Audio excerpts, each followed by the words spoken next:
Hello, and welcome back to the Grunt Perspective. And in today's video, I'm going to be covering infantryman admin equipment, a leader's equipment, a leader's pouch, a leader's notebook that's got a bunch of different names, as well as my thoughts or philosophy of admin and all the stuff that's on the table, obviously.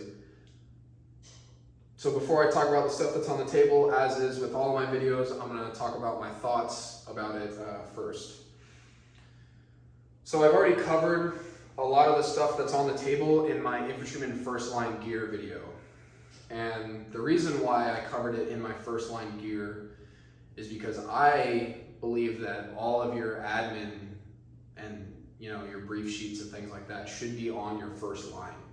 If you're not familiar with the concept, your first line is your stuff that's in your pockets, on your belt. Your second line is like your plate carrier or chest rig or your fighting load. And then your third line is your rucksack or your sustainment gear. And me saying that all this stuff should be on your first line is kind of taboo. Most people don't do this. But I think that more people should for a couple of reasons.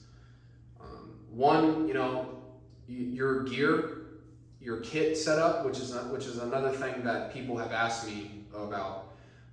They want to see like a squad leader kit setup. But what I was saying is your gear and your kit setup from the platoon level and below, everyone looks relatively the same, for the reason that everyone is a fighter. Like a lot of people say, now that I'm a squad leader, I don't employ the rifle.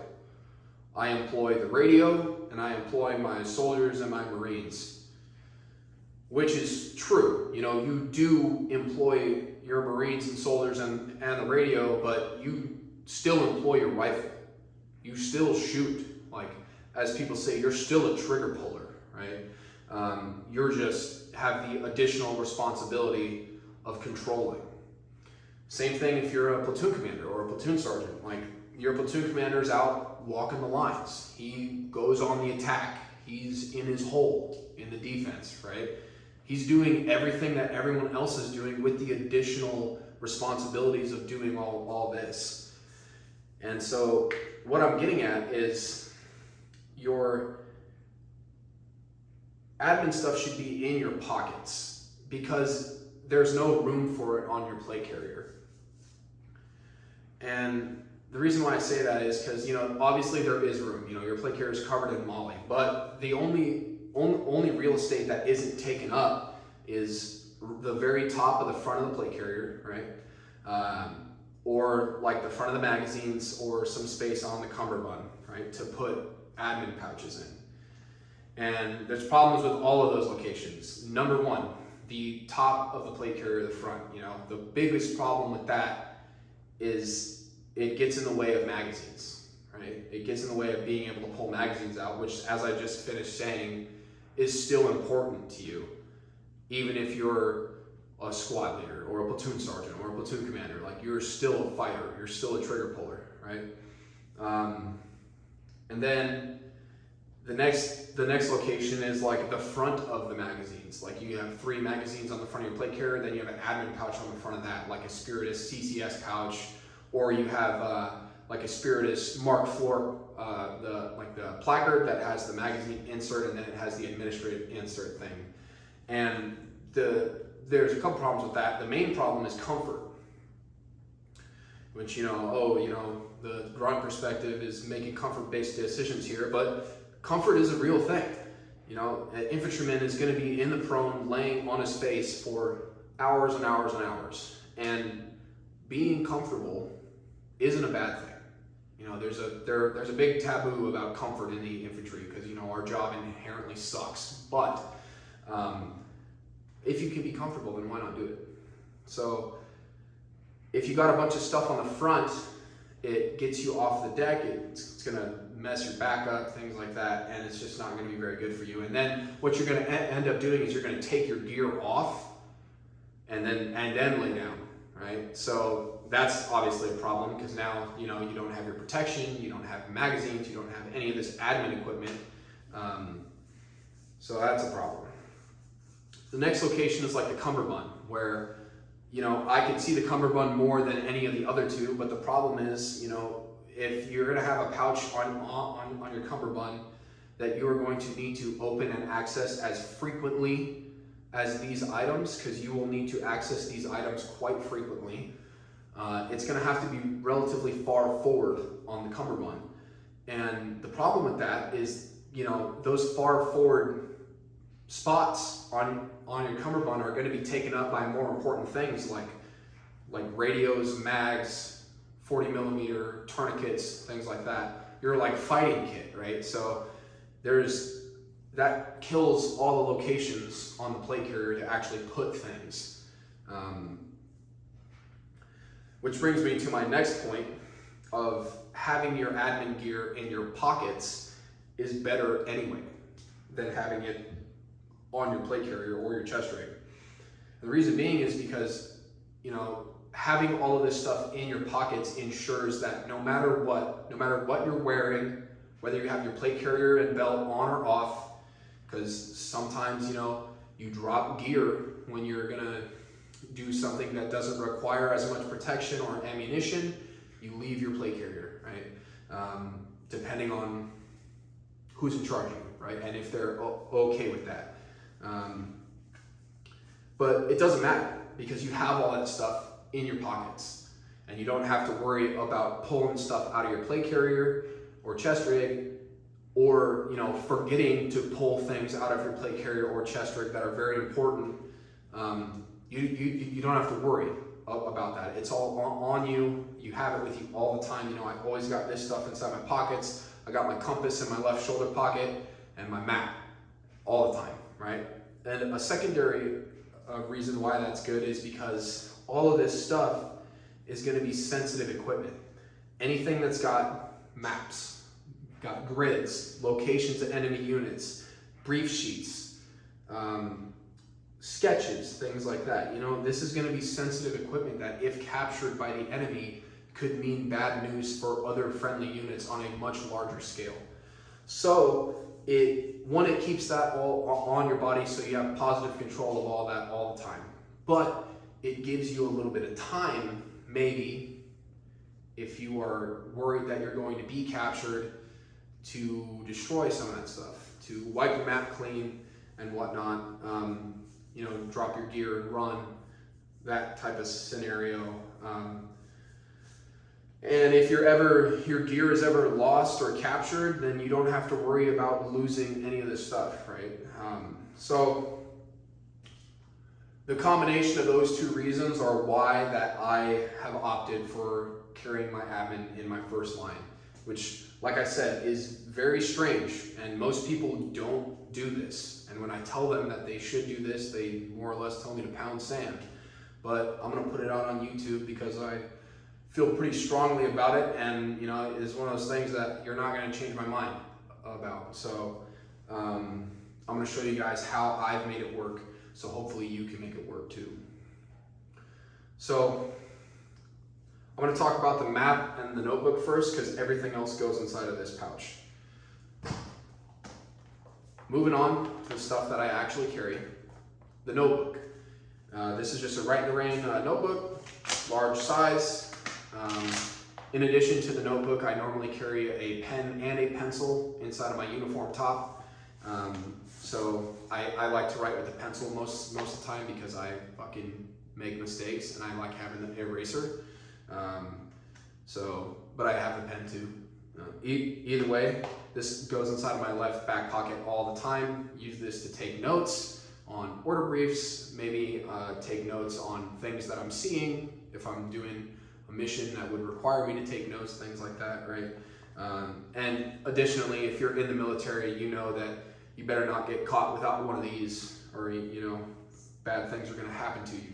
So note-taking gear all the time. Next thing, my map. Now, I already talked about why I think it's important to keep a map inside your pocket, but you know, most maps are quite large, so you're gonna have to fold them up like I've done to this one to fit inside your pocket. And this normally goes inside of my left cargo pocket. Sometimes I have a little spot that I can stash it on my plate carrier. Sometimes if it's pretty much any bigger than this, I have to start putting it inside my plate carrier, which, like I said, I don't like doing, but that is, you know, sometimes you have to do stuff that you don't want to do. So if I can do so, I keep it inside my pocket, my left cargo pocket. Now, onto my right cargo pocket is this and all of its contents. So I'll start talking about that. The pouch itself is just a Right the Rain notebook cover. It is the one that is sized to fit this notebook. I don't actually keep the notebook inside here though, but it's that size. First thing that you'll see are matte pens in assortment of colors. I have 2 black matte pens because those are the ones that I use the most. Consequently, those are the ones that go missing the most. So 2 is 1 and 1 is none. So I got 2 black matte pens. Here I have a eraser marker for the matte pens, just an alcohol marker. And then I got green, red, and blue matte pens, which you can use to color code a bunch of different things. I'd advise having a couple colors. Don't just go for black and eraser because, you know, it's easy for you to identify things that are on your map into, you know, maybe friendly units, enemy units, and then like NATO, like say you're in the Marine Corps or you're in the Army and there's a Army or Marine Corps unit that's near you, but they're still American forces, so you want to identify them as green or something like that, right? Or, you know, maybe they're other country that, you know, is on your side. Either way, having a couple colors is good for color coding things, so I keep those there. Next thing that I'll carry, I will say that a lot of this stuff I'm not going to show because I'm not comfortable showing it on the internet, but either way, this is a small folded sheet that has been laminated, that on the interior I have brief, my formats, things like that. I have a Cas Brief, a Call for Fire, Cas Brief, IED Brief, UXO Brief, Salute Report, things like that. Just all those little, all those details and things like that that are good to have a reference card for, right? I stopped trying to memorize briefs a long time ago because there's just too many of them to memorize, and you're gonna start mixing them up, especially when it's 2 or 3 in the morning and your mind isn't as sharp as it is in 2 or 3 in the afternoon when you've been well fed, you've been drinking water all day, right? So having that, good thing to have. That goes inside here.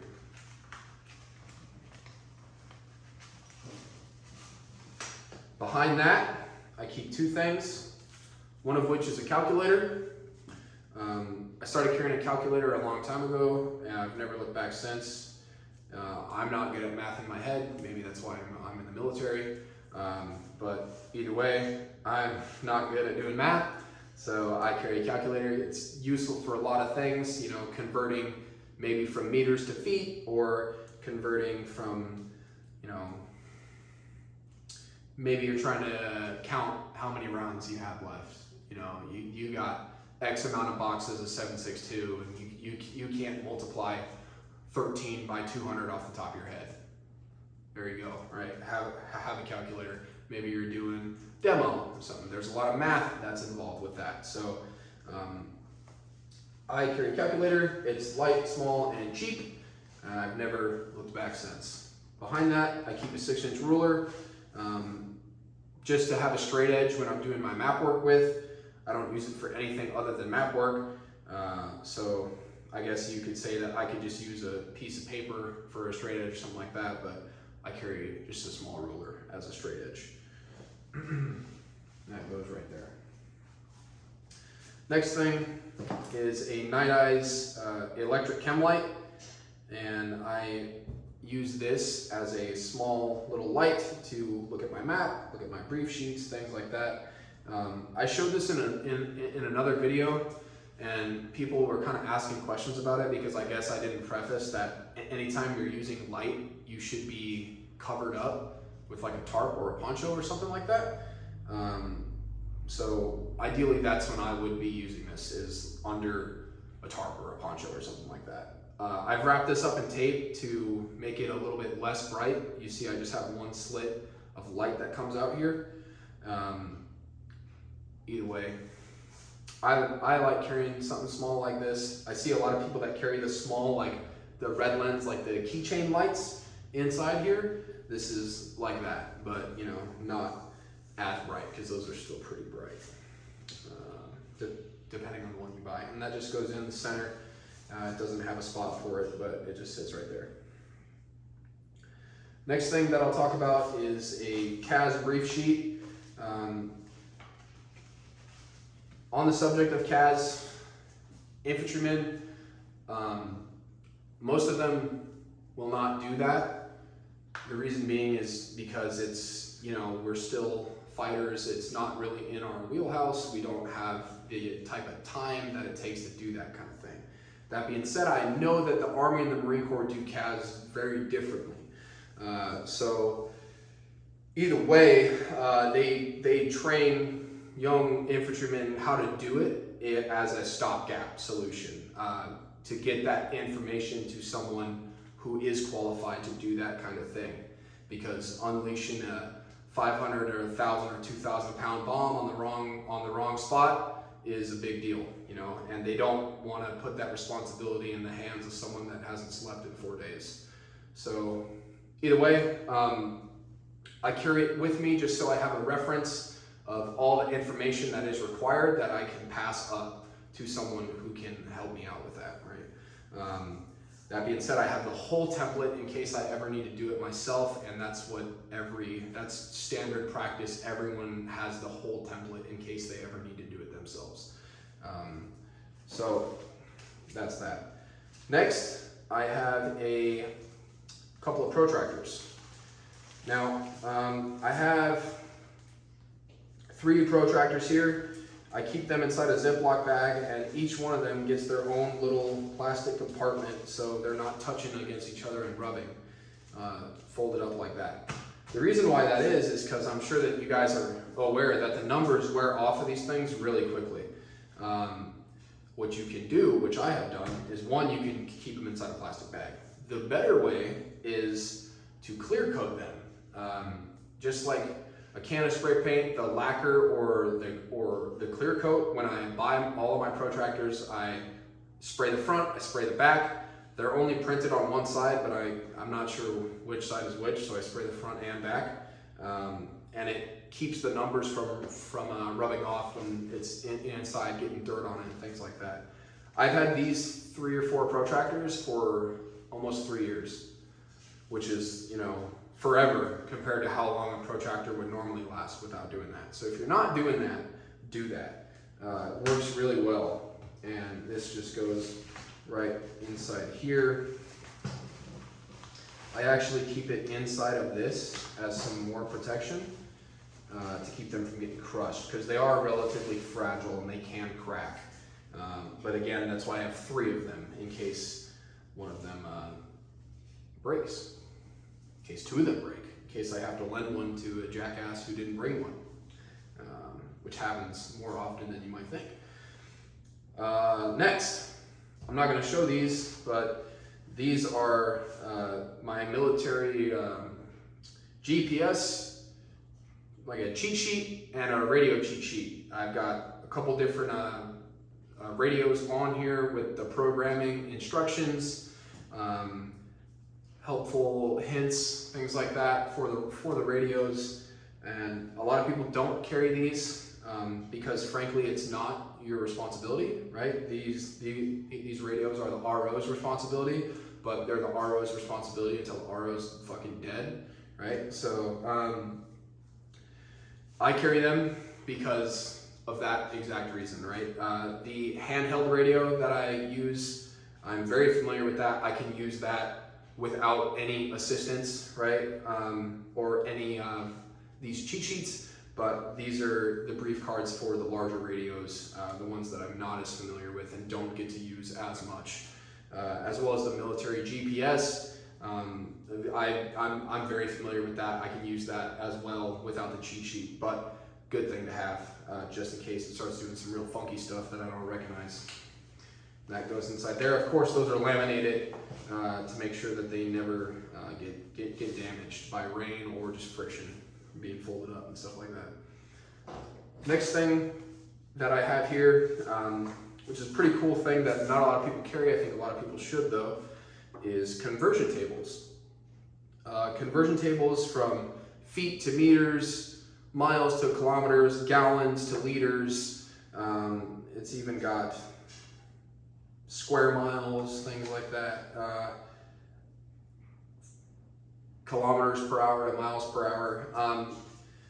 And this might seem like something that's kind of weird, but I've used it, and the main time that I use this is when we're working with other nations who don't use the American system, right? So trying to talk to people who are telling me their speed in kilometers per hour and I speak miles per hour, or trying to coordinate a resupply of fuel and they're asking me how many liters that I need instead of gallons, right? So having this is really awesome, as well as the big one would be converting from meters to feet, which is used for elevation, things like that, which is very important to know the elevation of yourself and enemy targets for call for fire, Cas, things like that. So it's a good thing to carry. This came out of one of those, the Mission Essential Gear Tools manuals. I bought one a long time ago, pretty much took it apart right away because I realized that everything that's in it I either already knew or don't have to carry. This is one of the only things that I saved from it, is this. And that goes inside there. Last thing that I'll talk about is my sector sketch. So this is just a piece of laminated graph paper, 1 centimeter by 1 centimeter graph paper, and I use this for a sector sketch. A lot of people don't know that a range card and a sector sketch are different things. So you'll ask someone to see their sector sketch, and they'll pull out a range card. And a range card is for an individual weapon, for a direct fire weapon. It's for one machine gun, one rifle, a grenade launcher, or something like that, right? So people get wrapped around the axle about that, and they're confused. A sector sketch is used to show multiple units, used to show multiple people within your squad. Most people just do this on blank paper, or like write in rain paper, but I started to do this a while ago, and I really liked it because the boxes, it's very easy to show the distance. I can put down at the bottom here, I'll write each box equals 10 meters, or each box equals 100 meters, or each box equals 1 meter, or some shit like that, right? And it makes it very easy to depict my unit on there with the information that I've gotten from the range cards. That goes on there with the proper the degrees, left and right lateral limits, things like that. And I like to do this, not something that you have to do. Just like I said, most people do it on blank paper, but either way, that's what I do. And a lot of times you're making a sector sketch to go show to someone else. You know, if you're a squad leader, your platoon commander wants to see your sector sketch. If you're a platoon commander, your company commander wants to see your sector sketch. If you're a company commander, your battalion commander wants to see your sector sketch, right? So having this able to present in a clean and organized fashion is, you know, a reach around for the guy above you, right? As well as it's a reach around for yourself because you can see what you're looking at, right? So that's what I do. I think a lot of people should do this, but a lot of people just, you know, they don't know what they don't know, and they haven't thought of it yet. I thought of it one random day when I was inside of Office Depot, and I saw a graph paper, and it was this size. I've never seen graph paper this size before, and I was like, that would be perfect for making a sector sketch. But that covers all the contents that goes inside of this pouch. And this goes inside of my right cargo pocket. You know, it's a very large thing to have inside your cargo pocket, but I've gotten used to it, and due to the lack of space to put it on my plate carrier, as well as the physical security reasons of carrying all my admin stuff on me, it's just one of those things that I deal with. So right cargo pocket, left cargo pocket, back left pocket. Last thing that I'll talk about, which again I won't show, is my orders writing template. You know, I've got a quick 15-page just a laminated template, OSMIAC on there. Like I kind of mentioned, I've written enough orders, I'm familiar with the process enough that I could do it off my head. I know everything that needs to go inside of them, but my mind starts to get a little hazy when I've been up for 2 days and it's 2 or 3 in the morning and I'm under a tarp writing, you know. So having a template is something that's easy to carry, small, light, and this is just a battle board. Inside here I keep the template itself. It just comes unsnapped and then I pull the whole thing out. It makes it easy to brief and makes it easy to write. Inside here I keep a couple extra protractors inside of the bags as well. They've all been clear coated. All of my protractors are. You know, I've got 4 or 5 on me, or I've got 3 on me and 2 more inside my pack. So that covers myself and 4 fuck faces who didn't bring one. At that point I'm tapped out. You know, you guys got to start to do better. And then I keep some extra matte pens inside here just to help write the order. So that's that. This goes inside my rucksack or assault pack, your patrol pack, be it whatever, and this stuff all goes inside my pockets. So like I said, I really think that this stuff should be on your body,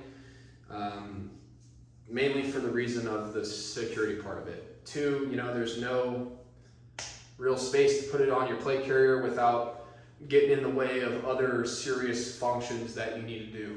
You know, be in the prone, access your magazines, things like that. If you were to be wearing a belt kit or something like the British infantry does, then this stuff could probably transfer some of its weight into the belt kit because they are more or less wearing those things 100% of the time. But we don't do that anymore in you know, the Army and the Marines. So thanks for watching, guys. I'll see you next time.